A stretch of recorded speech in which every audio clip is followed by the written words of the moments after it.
अलीपुर नाम का एक गांव था। उस गांव के किनारे मिट्टी की टूटी फूटी झोपड़ी में रहने वाली जोया सुबह सुबह उठकर चूल्हा सुलगा रही थी। वो बार बार चूल्हा जलाने की कोशिश करती, लेकिन बाहर चलने वाली तेज हवा सीधे खिड़की से होते हुए आती और वो चूल्हा बुझा देती। अलीपुर गांव में हर तरफ चहल पहल थी, क्योंकि ईद आने में बस 2 दिन बाकी थे। हर घर में ईद की तैयारियां चल रही थी।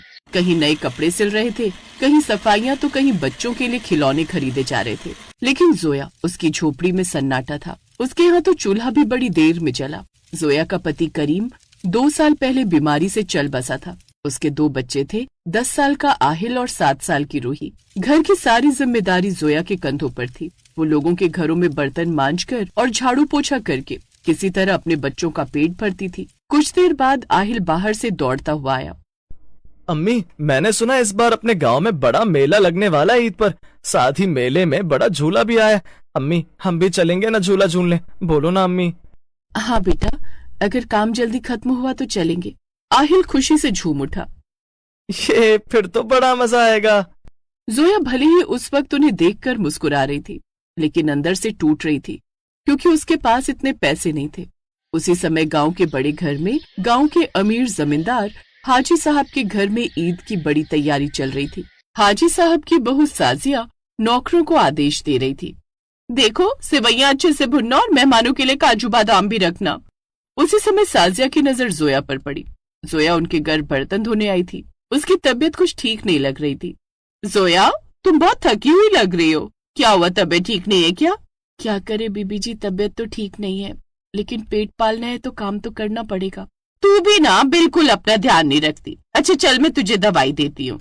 नाजिया उसे दवाई देती है, जिससे उसे थोड़ा फर्क पड़ जाता है। ईद की तैयारी हो गई?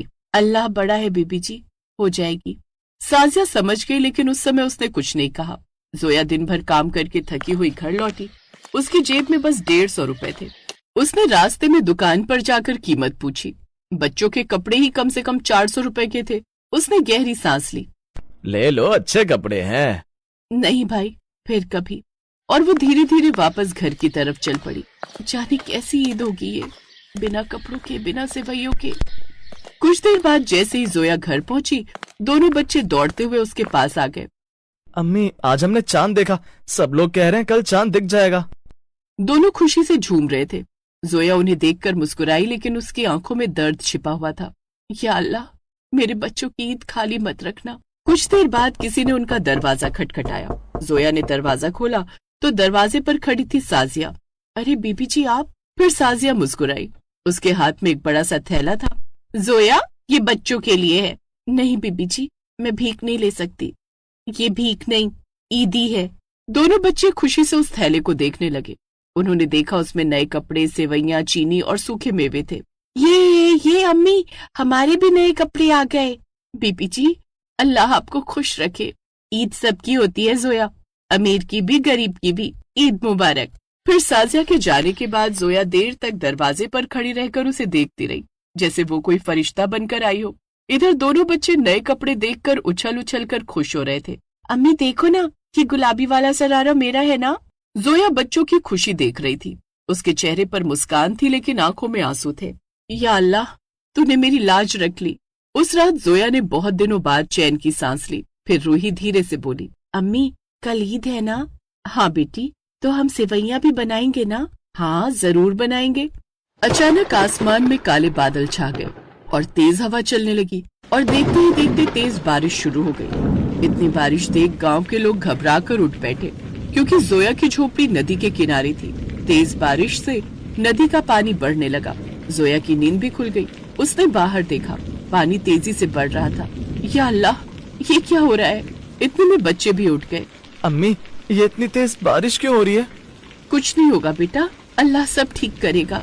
लेकिन उसका दिल बहुत डर रहा था। कुछ ही देर में पानी झोपड़ी के पास तक आ गया।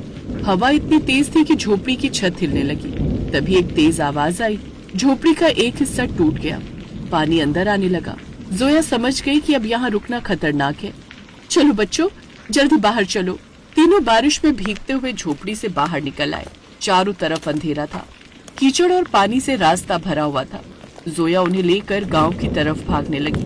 नाजिया के घर में भी हलचल मच गई थी। बारिश इतनी तेज थी कि लोग घबरा गए थे। या अल्लाह, ये कैसी रात है, सबको सलामत रखना अल्लाह। तभी उसने देखा दूर रास्ते में कोई औरत 2 बच्चों को लेकर भाग रही है।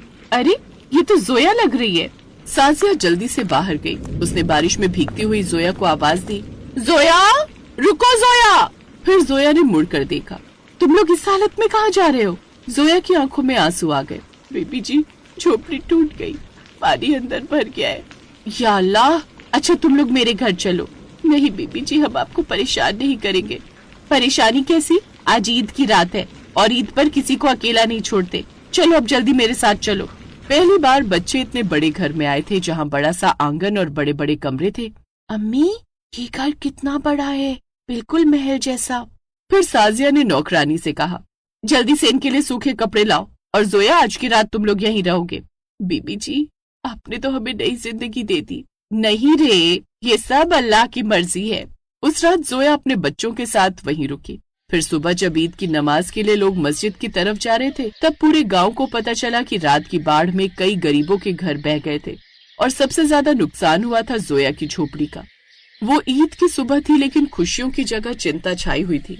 मस्जिद के बाहर गांव के सभी लोग इकट्ठा हो रहे थे। हर कोई बाढ़ की बात कर रहा था। अरे भाई, रात की बारिश ने तो सब बर्बाद कर दिया और सबसे ज्यादा नुकसान तो जोया का हुआ है। उसकी तो पूरी झोपड़ी बह गई। उसी समय जोया भी अपने बच्चों के साथ मस्जिद की तरफ आ रही थी। फिर थोड़ी देर बाद ईद की नमाज शुरू हुई। सभी लोग अल्लाह के सामने झुककर दुआ कर रहे थे। जोया की आंखों से आंसू बह रहे थे। वो बस एक ही दुआ कर रही थी, या अल्लाह, मेरे बच्चों की जिंदगी आसान कर दे। फिर नमाज खत्म होने के बाद लोग एक दूसरे से गले मिलने लगे। ईद मुबारक। चारों तरफ यही आवाज गूंज रही थी। लेकिन तभी हाजी साहब मस्जिद के सामने खड़े हो गए। उन्होंने हाथ उठाकर सबको रुकने का इशारा किया। भाइयों और बहनों, कल रात की बारिश में हमारे गांव के करीब कई गरीबों के घर टूट गए हैं और सबसे ज्यादा नुकसान जोया का हुआ है। ईद सिर्फ खुशियां मनाने का नाम नहीं है। ईद का मतलब है दूसरों के दुख को समझना। इसीलिए आज से जोया और उसके बच्चों की जिम्मेदारी मैं उठाता हूँ। ये बात सुनकर पूरा गांव हैरान रह गया। हाजी साहब, ये आप क्या कह रहे हैं? मैं इतना बड़ा एहसान कैसे लूं? मैं अपनी जमीन का एक हिस्सा जोया को देता हूँ और उसी जगह पर उसके लिए नया पक्का घर बनवाऊंगा। हाजी साहब की बात सुनकर गांव वालों का दिल भी बदल गया। एक आदमी आगे आया। हाजी साहब, घर बनाने के लिए मजदूरी मैं करूंगा, ईंट और रेत मेरी तरफ से। कुछ ही देर में पूरा गांव मदद के लिए आगे आ गया। या अल्लाह, मैं इतनी खुशकिस्मत कैसे हो गई। देखा जोया, मैंने कहा था ना, ईद सबकी होती है। जोया बड़ी खुश हुई। फिर उस दिन हाजी साहब के घर बड़ी दावत थी, जहाँ कई तरह के पकवान और मिठाइयाँ थी। बच्चे पहली बार इतनी सारी मिठाइयाँ देखकर खुश हो गए। जोया उन्हें देखकर मुस्कुरा रही थी। उसके दिल में आज सुकून था। सच में सबकी ईद एक जैसी नहीं होती, लेकिन अगर इंसान चाह ले तो किसी गरीब की ईद भी खुशियों से भर सकती है। गरीबी में भी इंसान उम्मीद और इज्जत के साथ जी सकता है। और असली खुशी तब मिलती है जब हम अपने आसपास के लोगों के दुख को कम करने की कोशिश करते हैं। क्योंकि ईद का असली मतलब सिर्फ नए कपड़े और मिठाई नहीं है, बल्कि ईद का असली मतलब ही इंसानियत है।